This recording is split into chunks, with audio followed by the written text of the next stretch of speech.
एडजी पर आपका फिर से स्वागत है आपके पर्सनल एआई ट्यूटर के साथ। आज हम सीबीएसई क्लास 12 के क्लास 12 पॉलिटिकल साइंस सब्जेक्ट में politics in India since independence book का chapter challenges of nation building समझेंगे। ये हमारा एक्सटेंडेड एपिसोड है, लगभग 30 से 60 मिनट्स का, इसलिए आराम से सुनिए। मैं गौरव हूँ और मेरे साथ है स्वाति। नोटबुक हो तो अच्छा, लेकिन आप बस सुनकर भी रिवाइज कर सकते हैं। जयपुर की स्टूडेंट अनन्या को पार्टीशन और प्रिंसली स्टेट्स के आंसर्स अलग अलग याद रहते थे, कनेक्शन नहीं समझ आता था। आज हम वही connection, important questions, common mistakes और एग्जाम टिप्स खोजेंगे। और सुनते समय हर कुछ मिनट्स में मैं आपको छोटा एक्टिव रिकॉल प्रॉम्प्ट दूंगी। तुरंत आंसर मत देखना, पहले अपने दिमाग में बोलकर देखना। हमारा फोकस रोट मेमोराइजेशन नहीं, बल्कि ये समझना है कि स्वतंत्रता के बाद इंडिया को यूनाइटेड, डेमोक्रेटिक और वेलफेयर ओरिएंटेड नेशन बनाने में कौन कौन सी मुश्किलें आईं। अगर कोई डाउट आए, उसे मन में रोक कर रखिए, हम उसे स्टेप बाय स्टेप खोलेंगे। पहले हम इंडिपेंडेंस के कॉन्टेक्स्ट को समझेंगे, फिर 3 चैलेंजेस का फ्रेमवर्क बनाइए। उसके बाद पार्टीशन, डिस्प्लेसमेंट और सेक्युलर आइडेंटिटी पर आएंगे। अगला बड़ा हिस्सा प्रिंसली स्टेट्स का इंटीग्रेशन है, जहां सरदार पटेल की भूमिका और एक्सेशन समझेंगे। अंत में लिंग्विस्टिक रीऑर्गेनाइजेशन, आंध्रा कमीशन और यह निष्कर्ष की डाइवर्सिटी को अकोमोडेट करना यूनिटी को मजबूत कर सकता है। एक यूजफुल मेंटल मैप बनाइए।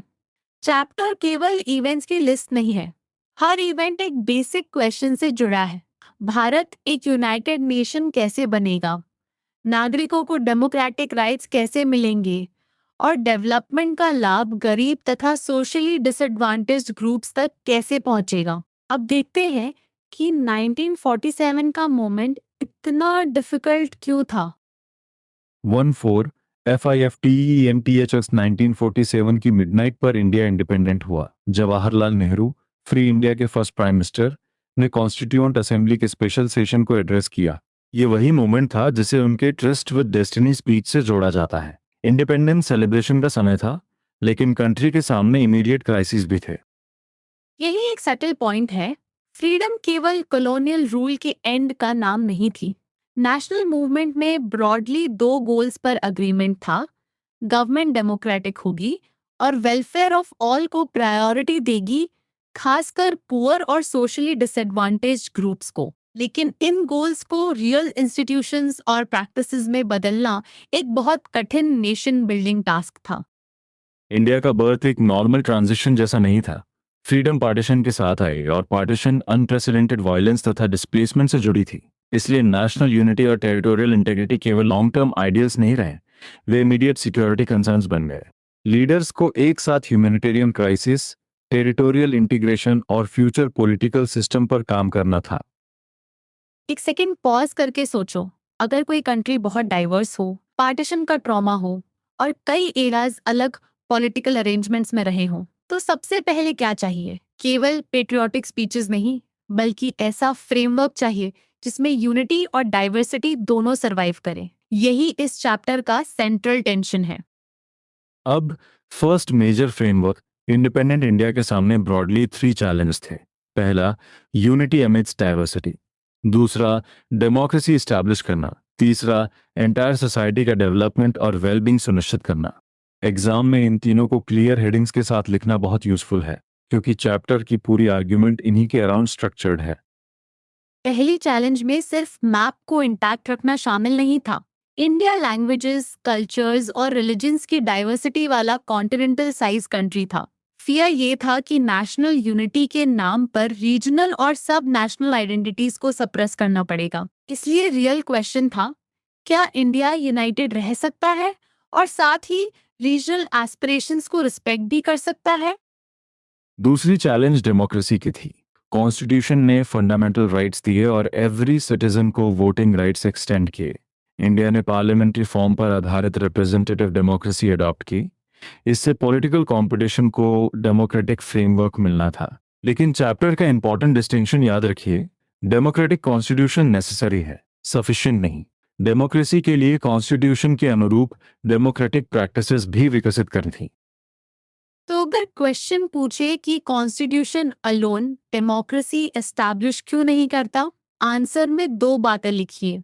एक, कॉन्स्टिट्यूशन राइट्स और इंस्टीट्यूशनल फ्रेमवर्क देता है। दो, एक्चुअल डेमोक्रेसी के लिए पॉलिटिकल कंपटीशन, पार्टिसिपेशन और प्रैक्टिसेस को उस फ्रेमवर्क के अनुसार चलाना पड़ता है। केवल रिटन प्रोविजंस और लिव्ड डेमोक्रेटिक प्रैक्टिस में यही डिफरेंस है। तीसरी चैलेंज डेवलपमेंट और वेलबींग की थी। गोल सिर्फ इकोनॉमिक ग्रोथ नहीं था, पूरी सोसाइटी का वेलफेयर, इक्वालिटी, पॉवर्टी इरेडिकेशन और डिसएडवांटेज कम्युनिटीज के लिविंग स्टैंडर्ड्स में इम्प्रूवमेंट भी ज़रूरी था। कॉन्स्टिट्यूशन ने इक्वालिटी और सोशली डिसएडवांटेज्ड ग्रुप्स तथा रिलीजियस और कल्चरल कम्युनिटीज के लिए स्पेशल प्रोटेक्शन की बात रखी। डायरेक्टिव प्रिंसिपल्स ने वेलफेयर गोल्स का डायरेक्शन दिया। अब क्विक चेक, 3 चैलेंजेस को अपनी लैंग्वेज में बोलो। यूनिटी किसके साथ, डेमोक्रेसी किस चीज से आगे और डेवलपमेंट किसके लिए। अगर आपका आंसर है डाइवर्सिटी को अकोमोडेट करते हुए, यूनिटी, कॉन्स्टिट्यूशन के अनुसार एक्चुअल डेमोक्रेटिक प्रैक्टिसेस और पूरे सोसाइटी का इंक्लूसिव वेलफेयर, तो फ्रेमवर्क सही बैठ रहा है। अब पार्टीशन पर आते हैं। 14 FIFTEENTH अगस्त 1947 को एक नहीं, 2 नेशन स्टेट्स अस्तित्व में आए, इंडिया और पाकिस्तान। ब्रिटिश इंडिया को डिवाइड करने की प्रोसेस को पार्टीशन कहा गया। रिलीजियस मेजॉरिटीज के प्रिंसिपल के आधार पर बाउंड्रीज तय करने का प्रयास हुआ, लेकिन ग्राउंड रियलिटी बहुत कॉम्प्लिकेटेड थी। मुस्लिम लीग की 2 नेशन थ्योरी इंडिया को हिंदूज और मुस्लिम्स के 2 पीपल्स के रूप में देखती थी और मुस्लिम्स के लिए सेपरेट कंट्री की डिमांड करती थी। कांग्रेस ने इस थियरी और डिमांड का ऑपोजिशन किया, लेकिन 1940s के पॉलिटिकल डेवलपमेंट्स, कांग्रेस और मुस्लिम लीग की कंपटीशन तथा ब्रिटिश रोल के बाद पार्टीशन का डिसीजन हुआ। पार्टीशन का प्रिंसिपल सुनने में सिंपल लग सकता था, मुस्लिम मेजॉरिटी एरियाज पाकिस्तान में और बाकी इंडिया में, लेकिन एक सिंगल कंटिन्यूस बेल्ट नहीं था। मुस्लिम मेजॉरिटी कॉन्सेंट्रेशन वेस्ट और ईस्ट 2 अलग एरियाज में थी, जिन्हें इंडियन टेरिटरी के कारण जोड़ा नहीं जा सकता था। इसलिए पाकिस्तान के वेस्ट और ईस्ट टेरिटरीज के बीच इंडिया का बड़ा एक्सपांस था। दूसरी डिफिकल्टी यह थी कि हर मुस्लिम मेजॉरिटी एरिया पाकिस्तान में जाना नहीं चाहता था। नॉर्थ वेस्टर्न फ्रंटियर प्रोविंस के लीडर खान अब्दुल गफार खान, जिन्हें फ्रंटियर गांधी कहा जाता था, 2 नेशन थ्योरी के स्टॉन्च ओपोनेंट थे। फिर भी उनकी वॉइस इग्नोर हुई और प्रोविंस पाकिस्तान में मर्ज कर दिया गया। यह दिखाता है कि रिलीजियस मेजॉरिटी फॉर्मूला हर लोकल एस्पिरेशन को एक्सप्लेन नहीं करता। तीसरी डिफिकल्टी पंजाब और बंगाल में थी। दोनों मुस्लिम मेजॉरिटी प्रोविंसेस थे, लेकिन इनके बड़े एरियाज में नॉन मुस्लिम्स मेजॉरिटी में थे। इसलिए प्रोविंसेस को डिस्ट्रिक्ट या उससे छोटे लेवल तक रिलीजियस मेजॉरिटी के अनुसार बाइफरकेट करना पड़ा।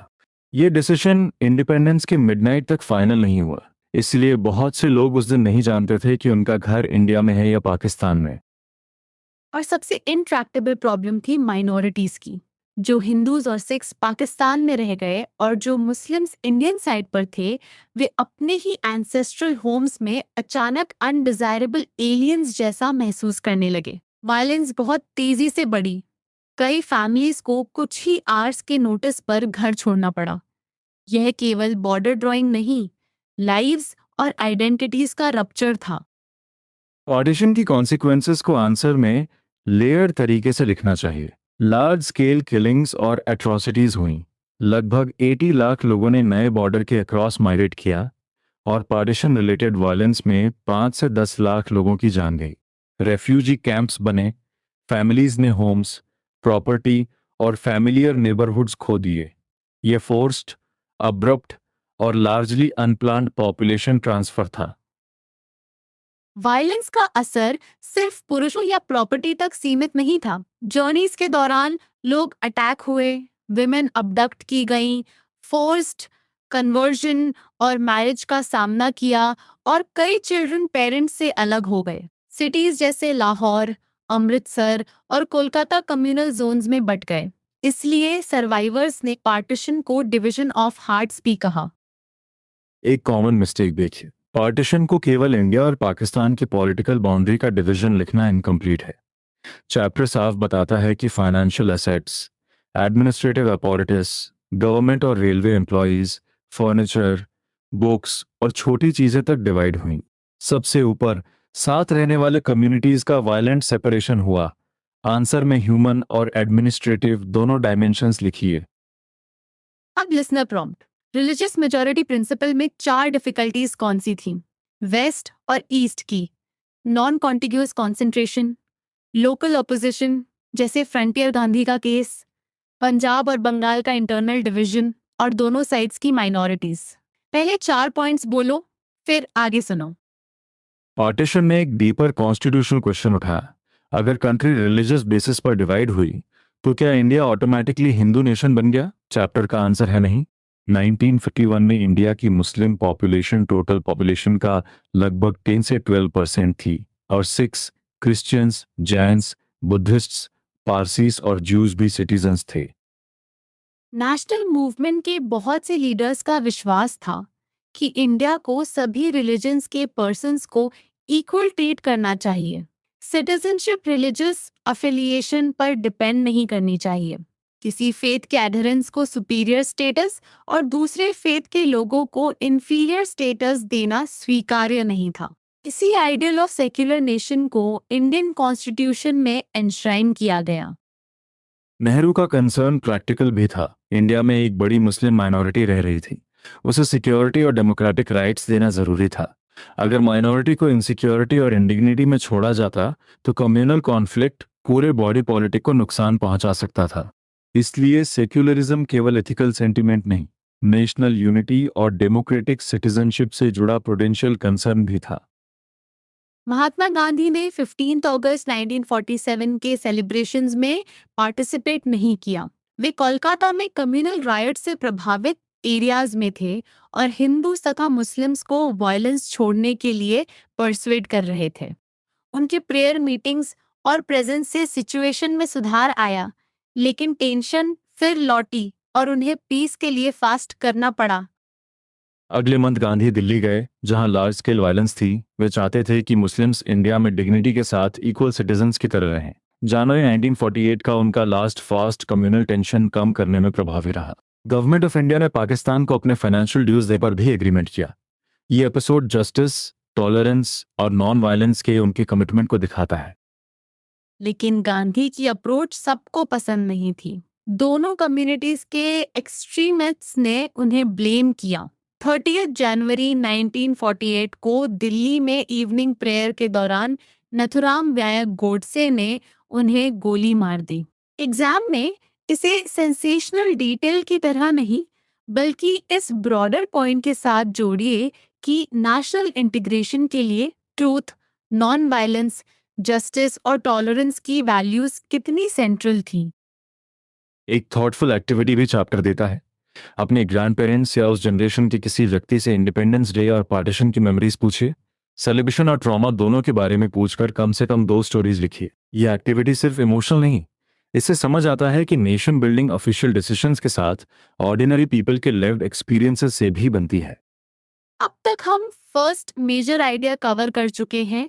पार्टीशन ने यूनिटी और सेक्युलर सिटीजनशिप को एक साथ चैलेंज किया। क्विक रिकैप करो। वायलेंस और डिस्प्लेसमेंट ने रिहैबिलिटेशन की जरूरत पैदा की। माइनॉरिटीज के ट्रीटमेंट ने इंडिया की आइडेंटिटी पर सवाल उठाया और लीडर्स ने इक्वल सिटीजनशिप तथा सेक्युलर नेशन का रास्ता चुना।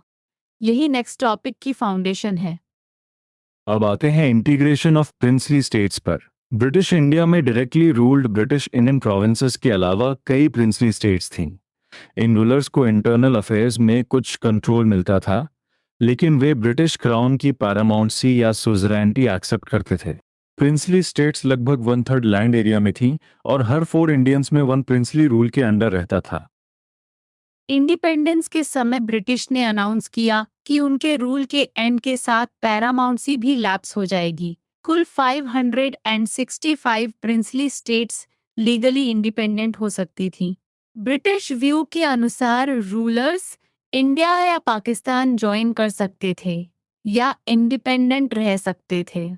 ध्यान दीजिए, चॉइस पीपल को नहीं, प्रिंसली रूलर्स को दी गई थी। यह यूनाइटेड इंडिया के लिए सीरियस थ्रेट था। अगर रूलर्स अलग रहने लगते तो कंट्री कई स्मॉल प्रिंसिपैलिटीज में टूट सकती थी। साथ ही अधिकांश प्रिंसली स्टेट्स में गवर्नमेंट डेमोक्रेटिक नहीं थी और रूलर्स अपने सब्जेक्ट्स को डेमोक्रेटिक राइट्स देने के लिए तैयार नहीं दिखते थे। इसलिए इंटीग्रेशन का क्वेश्चन यूनिटी, टेरिटोरियल इंटीग्रिटी और डेमोक्रेसी तीनों से जुड़ा था। कुछ रूलर्स ने जल्दी ही इंडिपेंडेंस की इच्छा दिखाई। त्रावणकोर ने अनाउंस किया कि वह इंडिपेंडेंट रहेगा। अगले दिन हैदराबाद के निजाम ने भी सिमिलर अनाउंसमेंट किया। भोपाल का नवाब कॉन्स्टिट्यूएंट असेंबली में ज्वाइन करने के लिए अवर्स था। अब सोचिए, अगर ये डिसीजंस एक्सेप्ट हो जाते तो नेशनल टेरिटरी कितनी फ्रैगमेंटेड हो सकती थी। इंटरिम गवर्नमेंट ने इंडिया को स्मॉल प्रिंसिपैलिटीज में डिवाइड होने से रोकने के लिए फर्म स्टांस लिया। Sardar Patel deputy prime minister और होम मिनिस्टर के रूप में रूलर से फॉर्मली लेकिन डिप्लोमेटिकली नेगोशिएट करते रहे। यह केवल फोर्स का सिंपल स्टोरी नहीं थी। इसमें स्किलफुल परसुएशन, टेरिटोरियल कंसर्न्स और रीजनल ऑटोनॉमी के लिए फ्लेक्सिबिलिटी भी शामिल थी। गवर्नमेंट अप्रोच के 3 कंसिडरेशंस याद रखिए। पहला, अधिकांश प्रिंसली स्टेट्स के पीपल इंडियन यूनियन में शामिल होना चाहते थे। दूसरा, कुछ रीजन्स को ऑटोनॉमी देने में फ्लेक्सिबिलिटी दिखाई गई ताकि प्लूरैलिटी अकोमोडेट हो। तीसरा, पार्टीशन के बैकग्राउंड में टेरिटोरियल बाउंड्रीज कंसोलिडेट करना सुप्रीम इंपॉर्टेंस का मैटर था। ये 3 पॉइंट आंसर एग्जाम में बहुत काम आएगा। 15 अगस्त 1947 से पहले पीसफुल निगोशिएशंस के जरिए लगभग सभी कंटिग्यूअस प्रिंसली स्टेट्स इंडियन यूनियन में आ गई। अधिकांश रूलर्स ने इंस्ट्रूमेंट ऑफ एक्सेशन साइन किया। इसका अर्थ था कि उनका स्टेट यूनियन ऑफ इंडिया का पार्ट बनने के लिए एग्री कर रहा है। लेकिन जूनागढ़, हैदराबाद, कश्मीर और मणिपुर के केसेस ज्यादा डिफिकल्ट रहे। जूनागढ़ का इशू प्लेबिसाइड के बाद रिजॉल्व हुआ, जिसमें पीपल की इच्छा इंडिया के साथ ज्वाइन करने की थी। कश्मीर चैप्टर 7 में आगे पढ़ाया जाएगा, इसलिए यहाँ डिटेल्स ऐड नहीं करनी है। एग्जाम डिसिप्लिन यही है, जो सोर्स इस चैप्टर में सिर्फ मेंशन करता है उसे दूसरे चैप्टर की अनसपोर्टेड डिटेल से मिक्स मत करो। अगर किसी एग्जैक्ट डाउट पर तुरंत सोक्रेटिक हेल्प चाहिए तो एडजी में क्वेश्चन को ऐसे पूछ सकते हो। इंस्ट्रूमेंट ऑफ एक्सेशन और मर्जर एग्रीमेंट में चैप्टर के कॉन्टेक्स्ट में क्या डिफरेंस दिखता है, फिर आंसर को अपने वर्ड्स में एक्सप्लेन करने की कोशिश करना। लर्निंग का एम रेडीमेड पैराग्राफ नहीं, रीजनिंग और एक्टिव रिकॉल है।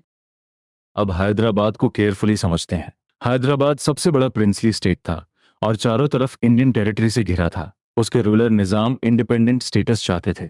नवंबर 1947 में इंडिया के साथ स्टैंडस्टिल एग्रीमेंट हुआ, जिससे नेगोशिएशंस के दौरान एग्जिस्टिंग अरेंजमेंट्स एक ईयर तक कंटिन्यू रहे, लेकिन स्टेट के भीतर पीपल्स मूवमेंट तेज हो रहा था। हैदराबाद में तेलंगाना की पेजेंट्री निजाम के ऑप्रेसिव रूल से विशेष रूप से प्रभावित थी। विमेन भी मूवमेंट में बड़ी संख्या में शामिल हुई। कम्युनिस्ट और हैदराबाद कांग्रेस मूवमेंट में फोर फ्रंट पर थे। निजाम ने रजाकर्स नाम की पारामिलिट्री फोर्स का इस्तेमाल किया, जिनकी एट्रोसिटीज और कम्युनल वायलेंस ने सिचुएशन को बहुत गंभीर बना दिया। सेंट्रल गवर्नमेंट ने सिचुएशन कंट्रोल करने के लिए आर्मी ऑर्डर की। सितंबर 1948 में इंडियन आर्मी हैदराबाद में मूव हुई। कुछ दिनों की इंटरमिटेंट फाइटिंग के बाद निजाम ने सरेंडर किया और हैदराबाद इंडिया में एसेट हुआ। आंसर में सीक्वेंस क्लियर रखिए। इंडिपेंडेंट स्टेटस की इच्छा, पीपल्स मूवमेंट, रजकार्स, आर्मी इंटरवेंशन और एक्सेशन। अब मणिपुर से कंपेयर करो। महाराजा बोधाचंद्र सिंह ने इंडिपेंडेंस से कुछ दिन पहले इंस्ट्रूमेंट ऑफ एक्सेशन साइन किया, इस एश्योरेंस के साथ कि इंटरनल ऑटोनॉमी मेंटेन होगी। पब्लिक ओपिनियन के प्रेशर में जून 1948 में इलेक्शंस हुए और मणिपुर कॉन्स्टिट्यूशनल मोनार्की बना। यूनिवर्सल अडल्ट फ्रेंचाइज पर इलेक्शन कराने वाला यह इंडिया का फर्स्ट पार्ट था। मणिपुर लेजिस्लेटिव असेंबली में मर्जर को लेकर शार्प डिफरेंसेस थे। स्टेट कांग्रेस मर्जर के फेवर में थी, जबकि अन्य पॉलिटिकल पार्टीज अपोज थीं। अंततः गवर्नमेंट ऑफ इंडिया ने महाराजा को परसुएड किया और सितंबर 1949 में मर्जर एग्रीमेंट साइन हुआ। इसलिए हैदराबाद और मणिपुर को एक ही पैटर्न मत समझिए, दोनों में इंटीग्रेशन की रूट अलग थी। मिनी क्विज, हैदराबाद और मणिपुर के बीच 2 डिफरेंसेस बताओ। एक, हैदराबाद में आर्मी इंटरवेंशन और निजाम का सरेंडर हुआ, जबकि मणिपुर में एक्सेशन, इलेक्शंस, इंटरनल ऑटोनॉमी और बाद का मर्जर एग्रीमेंट इंपॉर्टेंट है। 2. हैदराबाद में ऑपरेसिव रूल के खिलाफ मूवमेंट था। मणिपुर में असेंबली के भीतर मर्जर पर पॉलिटिकल डिसएग्रीमेंट था। यही एक एनालिटिकल क्वेश्चन बनता है, क्या प्रिंसली स्टेट्स का मर्जर डेमोक्रेसी का एक्सटेंशन था या कहीं फोर्स भी इस्तेमाल हुई? बैलेंस्ड आंसर दीजिए।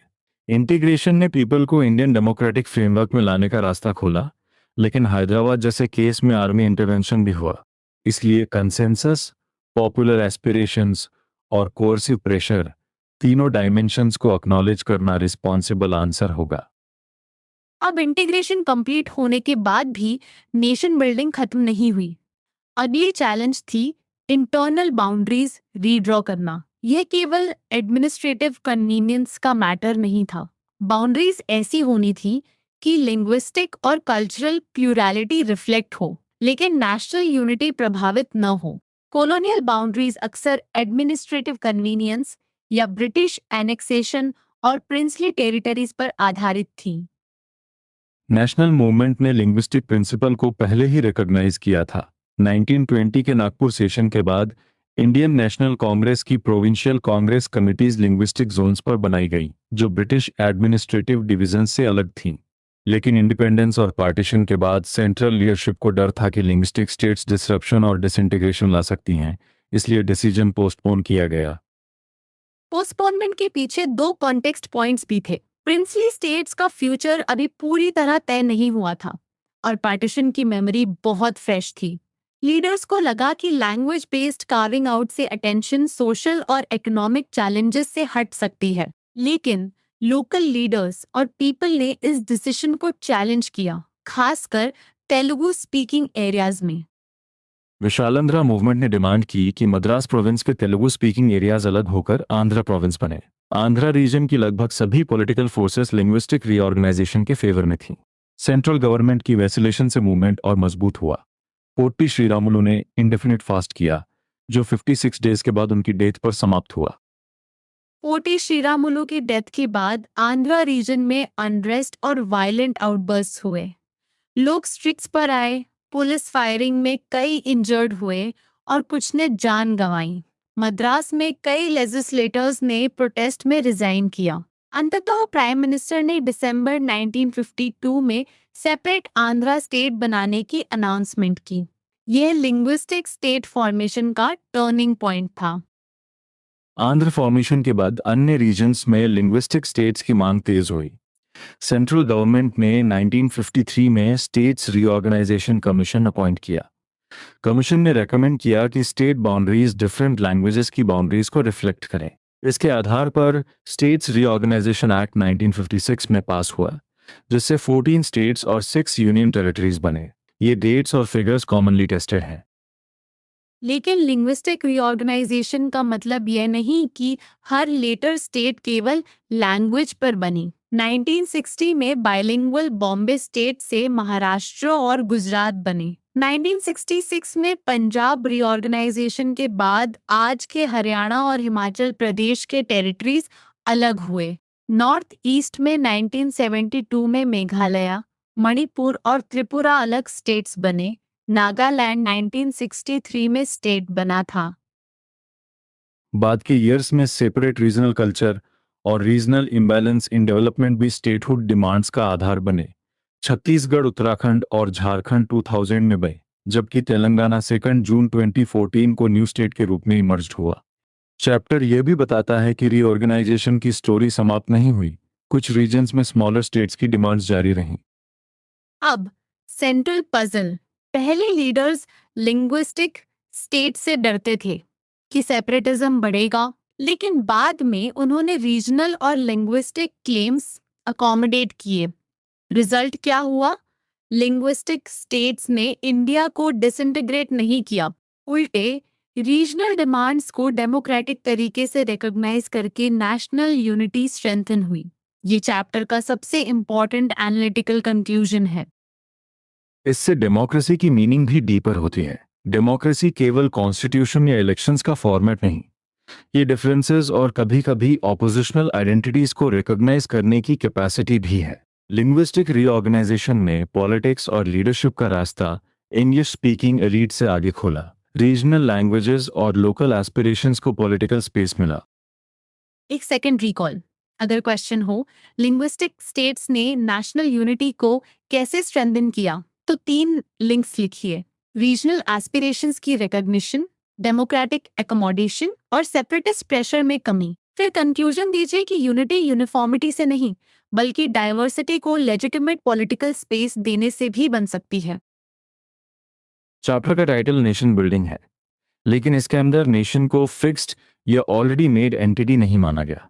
शेयर्ड हिस्ट्री और कॉमन डेस्टिनी एक कोहेसिव नेशन की इमेजिनेशन देते हैं, पर डिफरेंट रीजन्स और कम्युनिटीज की एस्पिरेशंस को इंक्लूड करना भी जरूरी है। इसलिए नेशन बिल्डिंग एक कंटिन्यूअस पॉलिटिकल प्रोसेस है जिसमें यूनिटी, सिक्योरिटी और रीजनल अकोमोडेशन इंटरडिपेंडेंट है। अगर तुम्हें लगता है कि यूनिटी का मतलब हर रीजन को एग्जैक्टली सेम बनाना है, तो ये कॉमन मिसकंसेप्शन है। सोर्स का आर्ग्यूमेंट इसके उलट है। गवर्नमेंट ने कुछ रीजन्स को ऑटोनॉमी देने में फ्लेक्सिबिलिटी दिखाई, लिंग्विस्टिक क्लेम्स को अकोमोडेट किया और प्लूरैलिटी को स्पेस दिया। फिर भी टेरिटोरियल इंटीग्रिटी और कॉमन पॉलिटिकल फ्रेमवर्क मेंटेन किया गया। अब तक हम partition, secular citizenship, princely states और लिंग्विस्टिक रीऑर्गेनाइजेशन कवर कर चुके हैं। इन सबको 3 चैलेंजेस से जोड़कर देखो। पार्टीशन ने यूनिटी और सेक्युलरिज्म को टेस्ट किया, प्रिंसली स्टेट्स ने टेरिटोरियल इंटीग्रेशन और डेमोक्रेसी को टेस्ट किया, लिंग्विस्टिक रीऑर्गेनाइजेशन ने पूछा कि डाइवर्सिटी को एक्सेप्ट करके यूनिटी मजबूत की जा सकती है या नहीं। अब एग्जाम मोड शुरू करते हैं। 5 मार्कर आंसर लिखते समय इंट्रोडक्शन में 1947 के डिफिकल्ट कॉन्टेक्स्ट को मेंशन करो। बॉडी में रेलेवेंट हेडिंग्स रखो। अगर क्वेश्चन 3 चैलेंजेस पर है तो यूनिटी, डेमोक्रेसी और डेवलपमेंट अलग पैराग्राफ्स में लिखो। कंक्लूजन में यह बताओ कि कॉन्स्टिट्यूशन के आइडियल्स को एक्चुअल प्रैक्टिसेस और इंक्लूसिव पॉलिसीज में बदलना नेशन बिल्डिंग का कोर टास्क था। क्वेश्चन पैटर्न हो सकता है, पार्टीशन के कॉन्सिक्वेंसेस एक्सप्लेन कीजिए। आंसर का फ्रेम होगा division on religious majority principle, west और ईस्ट की डिफिकल्टी, पंजाब और बंगाल का बाइफर्केशन, माइनॉरिटीज की इनसिक्योरिटी, वायलेंस और माइग्रेशन, रेफ्यूजी कैंप्स तथा सेक्युलर सिटीजनशिप का डीपर क्वेश्चन। हर पॉइंट को सिर्फ नाम की तरह नहीं, कॉज या कॉन्सिक्वेंस के रूप में एक्सप्लेन करो। क्वेश्चन हो सकता है प्रिंसली स्टेट्स का इंटीग्रेशन कैसे हुआ? पहले प्रॉब्लम बताओ, क्योंकि 565 स्टेट्स लीगली इंडिपेंडेंट हो सकती थी। फिर गवर्नमेंट का अप्रोच, पटेल की फर्म डिप्लोमेसी, पीपल की इच्छा, रीजनल ऑटोनॉमी की फ्लेक्सिबिलिटी और टेरिटोरियल कंसोलिडेशन लिखो। उसके बाद इंस्ट्रूमेंट ऑफ एक्सेशन और डिफिकल्ट केसेस, खासकर हैदराबाद और मणिपुर, ब्रीफली एक्सप्लेन करो। स्टेट्स रीऑर्गेनाइजेशन कमीशन पर आंसर में टास्क और रिकमेंडेशन अलग रखो। टास्क था इंटरनल स्टेट बाउंड्रीज को रीड्रॉ करने के क्वेश्चन को एग्जामिन करना। सेलिएंट रिकमेंडेशन थी कि बाउंड्रीज डिफरेंट लैंग्वेजेस की बाउंड्रीज को रिफ्लेक्ट करें। 1956 के एक्ट का रिजल्ट 14 स्टेट्स और 6 यूनियन टेरिटरीज था। आंध्रा मूवमेंट और दिसंबर 1952 फॉर्मेशन को बैकग्राउंड में जोड़ सकते हो। एक कंपैरिजन क्वेश्चन भी प्रैक्टिस करो। ईस्टर्न और वेस्टर्न रीजन्स के पार्टीशन रिलेटेड चैलेंजेस में 2 डिफरेंसेस। सोर्स के आधार पर वेस्ट और ईस्ट दोनों में माइनॉरिटीज, वायलेंस और डिस्प्लेसमेंट थे, लेकिन पंजाब और बंगाल की बाइफर्केशन, अलग अलग रीजनल लोकेशंस और बाउंड्री डिसीजंस की कॉम्प्लेक्सिटी को कंपेयर करते हुए आंसर बनाना होगा। अनसपोर्टेड डिटेल्स जोड़ने से बचना। अब फैक्चुअल रैपिड फायर। इंडिपेंडेंस किस डेट रेंज में हुई? 14 FIFTENTH अगस्त 1947। आंध्रा स्टेट फॉर्मेशन कब अनाउंस हुई? दिसंबर 1952। स्टेट्स रीऑर्गेनाइजेशन कमीशन कब अपॉइंट हुई? 1953। स्टेट्स रीऑर्गेनाइजेशन एक्ट कब पास हुआ? 1956। हैदराबाद एक्सेशन से जुड़ा crucial year 1948। Manipur merger agreement सितंबर 1949। अब बिना देखे 3 नेम्स और रोल्स बोलो। नेहरू, इंडिपेंडेंस के समय फर्स्ट प्राइम मिनिस्टर और डेमोक्रेटिक तथा वेलफेयर गोल्स का context. Sardar Patel, princely states का integration. Potty Sriramulu, separate Andhra के लिए fast, Gandhi, communal harmony, non violence और इक्वल सिटीजनशिप के लिए मॉरल इंटरवेंशन। एक आंसर राइटिंग वार्निंग। डेट्स और नेम्स तभी यूजफुल हैं जब आर्ग्यूमेंट से जुड़े हों। केवल 1947, 1952, 1953 और 1956 लिख देने से आंसर स्ट्रॉन्ग नहीं बनेगा। हर डेट के साथ इवेंट और सिग्निफिकेंस लिखो। उदाहरण के लिए 1956 केवल एक्ट की डेट नहीं, यह लिंग्विस्टिक प्रिंसिपल को इंस्टीट्यूशनल रिकॉग्निशन मिलने का मोमेंट था। अब एक हायर ऑर्डर क्वेश्चन, क्या नेशनल यूनिटी और रीजनल आइडेंटिटी हमेशा कॉन्फ्लिक्ट में होते हैं? चैप्टर का सजेस्टेड रीजनिंग कहेगा जरूरी नहीं। अगर स्टेट रीजनल और लिंग्विस्टिक एस्पिरेशंस को डेमोक्रेटिक तरीके से रिकॉग्नाइज करे तो पीपल को नेशनल फ्रेमवर्क में बिलोंगिंग महसूस हो सकती है। सप्रेशन की जगह अकोमोडेशन यूनिटी को अधिक लेजिटिमेट बना सकती है। इसी लॉजिक को डेवलपमेंट से भी जोड़िए। चैप्टर का थर्ड चैलेंज कहता है कि वेलफेयर कुछ सेक्शंस तक सीमित नहीं हो चाहिए। इक्वालिटी, स्पेशल प्रोटेक्शन और डायरेक्टिव प्रिंसिपल्स का उद्देश्य सोशली डिसएडवांटेज्ड ग्रुप्स और कम्युनिटीज के वेलबींग को एड्रेस करना था। इसलिए नेशन बिल्डिंग केवल टेरिटरी बचाने का प्रोजेक्ट नहीं, सिटीजन्स के वेलफेयर और डिग्निटी का भी प्रोजेक्ट है। 1 मिनट की सेल्फ टेस्ट करते हैं। अगर कोई स्टूडेंट कहे इंडिया ने डेमोक्रेसी अडॉप्ट कर ली इसलिए चैलेंज खत्म, तो आप क्या क्लैरिफाई करेंगे? कॉन्स्टिट्यूशन ने fundamental rights, universal voting rights और पार्लियामेंट्री रिप्रेजेंटेटिव सिस्टम दिया, लेकिन actual challenge democratic practices develop करना था। सिमिलरली ग्रोथ का मतलब ऑटोमेटिकली इंक्लूसिव डेवलपमेंट नहीं, पॉवर्टी इरेडिकेशन और वेलफेयर गोल्स भी जरूरी हैं। चैप्टर एक्सरसाइजेज में मैप वर्क भी है। करंट पॉलिटिकल मैप पर जूनागढ़, मणिपुर, मैसूर और ग्वालियर जैसे प्रिंसली स्टेट्स लोकेट करने को कहा जा सकता है। सोर्स के मैप नोट को ध्यान में रखते हुए मैप को ऑथेंटिक स्केल या एग्जैक्ट बाउंड्री डॉक्यूमेंट की तरह ट्रीट मत करना। एग्जाम में लेबल्स साफ और लोकेशंस केयरफुली मार्क करना। सोर्स में गांधी और नेहरू के अगस्त 1947 स्टेटमेंट से agenda of nation building infer करने का क्वेश्चन भी है। गांधी का एम्फेसिस पावर के साथ ह्यूमिलिटी, विजिलेंस और रिस्पॉन्सिबिलिटी पर है। नेहरू फ्रीडम को अपॉर्चुनिटी और न्यू बिगिनिंग की तरह देखते हैं। दोनों को कॉन्ट्रास्ट करके लिखो, लेकिन दोनों में पब्लिक वेलफेयर और रिस्पॉन्सिबल गवर्नेंस का कनेक्शन भी दिखाओ। अब इमेजिन कम्युनिटी वाले क्वेश्चन का direction. Nation common beliefs, shared history, political aspirations और कलेक्टिव इमेजिनेशन से भी बनती है। इंडिया की फीचर्स आइडेंटिफाई करते समय unity, diversity, common destiny, constitutional ideals और डेमोक्रेटिक एस्पिरेशंस को लिंक करो। इसे केवल जियोग्राफिकल बाउंड्री का आंसर मत बनाना, नेशन पॉलिटिकल और इमोशनल बिलोंगिंग से भी जुड़ा है। अब एक final misconception check before recap. Linguistic states बनाना और कंट्री को लैंग्वेज के आधार पर अलग नेशंस में बांटना सेम बात नहीं है। चैप्टर में लिंग्विस्टिक स्टेट्स इंडियन यूनियन के भीतर इंटरनल रीऑर्गेनाइजेशन थी। उनका पर्पस रीजनल लैंग्वेज और कल्चरल एस्पिरेशन को अकोमोडेट करना था, नेशनल सॉवरेंटी को अलग करना नहीं। ये डिस्टिंक्शन अंडरलाइन कर लेना। We are entering the final section now. पहले पूरे चैप्टर को कॉज, रिस्पॉन्स और रिजल्ट के पैटर्न में कंप्रेस करते हैं। कॉज था डिफिकल्ट इंडिपेंडेंस कॉन्टेक्स्ट, रिस्पॉन्सेज में सेक्युलर सिटीजनशिप, प्रिंसली स्टेट्स का एक्सेशन और लिंग्विस्टिक रीऑर्गेनाइजेशन आए। रिजल्ट ये लेसन है कि यूनिटी को प्रिजर्व करने के लिए डाइवर्सिटी और रीजनल एस्पिरेशंस को इग्नोर करना जरूरी नहीं, उन्हें डेमोक्रेटिक फ्रेमवर्क में अकोमोडेट किया जा सकता है। रिकैप 1, 1947 में फ्रीडम, पार्टीशन, वायलेंस और डिस्प्लेसमेंट के साथ आई। रिकैप 2, 3 चैलेंजेस थे, यूनिटी अमिडस्ट डाइवर्सिटी, डेमोक्रेसी की एक्चुअल प्रैक्टिस और इंक्लूसिव डेवलपमेंट। रिकैप 3, पार्टीशन ने सेक्युलर सिटीजनशिप का सवाल उठाया। रिकैप 4, प्रिंसली स्टेट्स की इंटीग्रेशन ने टेरिटोरियल यूनिटी और डेमोक्रेटिक फ्यूचर को सिक्योर करने की कोशिश की।